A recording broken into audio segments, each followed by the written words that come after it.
हम लोग बाबू 2016 का साइंस का ऑब्जेक्टिव कर रहे हैं बाबू, क्वेश्चन बैंक का 10th क्लास का साइंस का बाबू क्वेश्चन बैंक ऑब्जेक्टिव का है, एकदम रैपिड फायर में हम लोग करेंगे बाबू 2016 का 10th क्लास का बाबू। ठीक है, तो समय को ज़्यादा हम लोग बर्बाद नहीं करेंगे बाबू।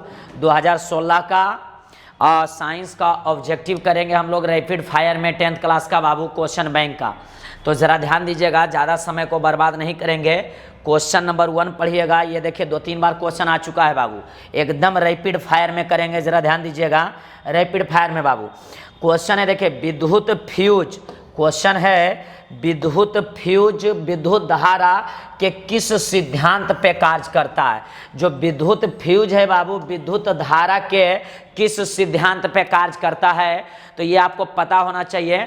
ये उष्मीय प्रभाव पे कार्य करता है बाबू। विद्युत फ्यूज विद्युत धारा के उष्मीय प्रभाव पे या उष्मीय सिद्धांत पे कार्य करता है। किस पर? उष्मीय सिद्धांत पे कार्य करता है, याद रखिएगा। एकदम रैपिड फायर में बाबू 2016 का क्वेश्चन बैंक का ऑब्जेक्टिव 10th क्लास का कर रहे हैं बाबू, जरा ध्यान दीजिएगा।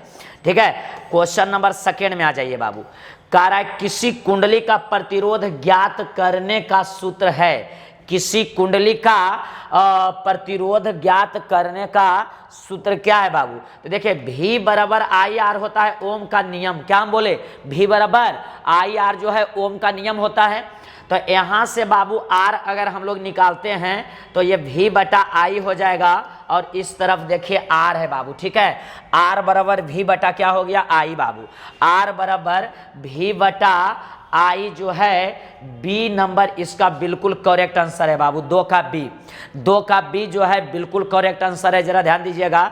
2 का बी बराबर आर बराबर वी बटा आई बाबू। ठीक है, किसी कुंडली का प्रतिरोध ज्ञात करने का सूत्र भी बराबर आई आर है बाबू, भी बराबर आई आर, और नहीं तो आर बराबर भी बटा आई। बी नंबर इसका करेक्ट आंसर है बाबू, जरा ध्यान दीजिएगा। ठीक है, क्वेश्चन नंबर 3 में आ जाइए बाबू। बैटरी से किस प्रकार की धारा प्राप्त होती है बाबू? तो बैटरी से जो है वो दिष्ट धारा प्राप्त होता है, याद रखिएगा। ठीक है, बैटरी से दिष्ट धारा प्राप्त होता है, याद रखेंगे बाबू। ठीक है, बैटरी से दिष्ट धारा प्राप्त होता है, याद रखेंगे। चलिए क्वेश्चन नंबर बाबू आ जाइए 4 में। दाढ़ी बनाने में किस प्रकार के, देखिए दाढ़ी बनाने में किस प्रकार के दर्पण का उपयोग किया जाता है? रैपिड फायर बाबू 2016 का ऑब्जेक्टिव है क्वेश्चन बैंक का बाबू। ठीक है, साइंस का। तो दाढ़ी बनाने में बाबू अवतल का प्रयोग किया जाता है। दाढ़ी बनाने में बाबू अवतल दर्पण का प्रयोग किया जाता है, याद रखिएगा। ठीक है, दाढ़ी बनाने में अवतल दर्पण का प्रयोग किया जाता है बाबू। चलिए क्वेश्चन नंबर 4 के बाद 5 में आइए।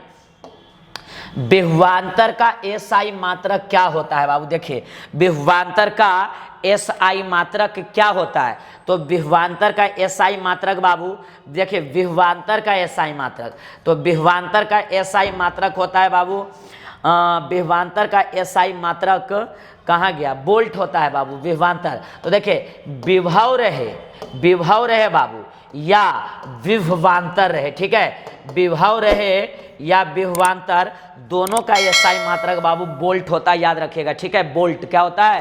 बोल्ट होता है। विभव या विभवांतर का एसआई मात्रक बाबू बोल्ट होता है। क्वेश्चन नंबर 6, प्रकाश के अपवर्तन के कितने नियम होते हैं?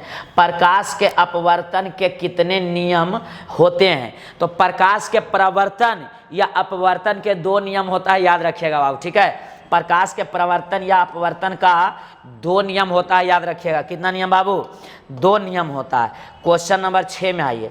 एक बोल्ट कहलाता है, एक बोल्ट बाबू किसे हम लोग कहते हैं? जरा ध्यान दीजिएगा। एक बोल्ट बाबू कहलाता है, तो जरा ध्यान दीजिएगा, जल्दी आंसर दीजिएगा बाबू। 7 का आंसर। एक बोल्ट जो है किसके बराबर होता है? तो 1 जूल पर कूलम के बराबर बाबू। ठीक है, 1 जूल पर कूलम के बराबर होता है, याद रखिएगा। ठीक है, 1 वोल्ट जो है वो 1 जूल पर कूलम के बराबर होता है, याद रखिएगा। 1 भी बराबर 1 जूल अब बटा 1 कूलम होता है बाबू। ठीक है, 1 जूल अब बटा 1 कूलम होता है। चलिए क्वेश्चन नंबर 7 के बाद 8 में आइए। श्वसन किस प्रकार का रासायनिक अभिक्रिया है? जो श्वसन हम लोग जो श्वास लेते हैं वो किस प्रकार का रासायनिक अभिक्रिया है? तो श्वसन जो है बाबू ऊष्माक्षेपी रासायनिक अभिक्रिया है। श्वसन की क्रिया जो है वो क्या है? ऊष्माक्षेपी रासायनिक अभिक्रिया है बाबू, याद रखिएगा, ठीक है, ऊष्माक्षेपी।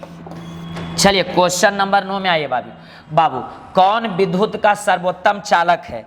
तो विद्युत का जो सर्वोत्तम चालक है बाबू, वो विद्युत का सर्वोत्तम चालक आप भी जानते हैं चांदी होता है। कौन होता है? चांदी। विद्युत का सर्वोत्तम सुचालक जो है बाबू वो चांदी होता है, एजी होता है। विद्युत का सर्वोत्तम जो चालक होता है वो चांदी होता है, जरा ध्यान दीजिएगा, चांदी होता है बाबू। क्वेश्चन नंबर 10, आवर्त सारणी के उदग्र स्तंभों को क्या कहा जाता है? आवर्त सारणी के उदग्र स्तंभों को हम लोग क्या बोलते हैं? जल्दी बताइएगा बाबू, ठीक है। आवर्त सारणी के उदग्र स्तंभ को हम लोग क्या बोलते हैं? जल्दी बोलिएगा बाबू। तो आवर्त सारणी के उदग्र स्तंभ को हम लोग वर्ग बोलते हैं, ठीक है। और ऐसा वर्ग टोटल कै गो है बाबू? आवर्त सारणी में तो 18 गो है। आधुनिक आवर्त सारणी में 18 वर्ग है बाबू, याद रखिएगा, ठीक है। चलिए बहुत अच्छा, बहुत अच्छा। क्वेश्चन नंबर आ जाइए 11, 2016 का साइंस का ऑब्जेक्टिव रैपिड फायर कर रहे हैं बाबू, तेजी से एकदम। निम्नलिखित में कौन उपधातु है? कौन उपधातु है? तो देखिए बाबू एसबी जो है, एसबी जो है उपधातु, याद रखिएगा, ठीक है। एसबी, इसमें से कौन जो है उपधातु है? तो एसबी बाबू, ठीक है, एसबी है जो उपधातु है, याद रखिएगा बाबू। क्वेश्चन नंबर 12, तो पीतल है, पीतल क्या है? जल्दी बताइएगा बाबू, ठीक है। पीतल है, पीतल क्या है बाबू?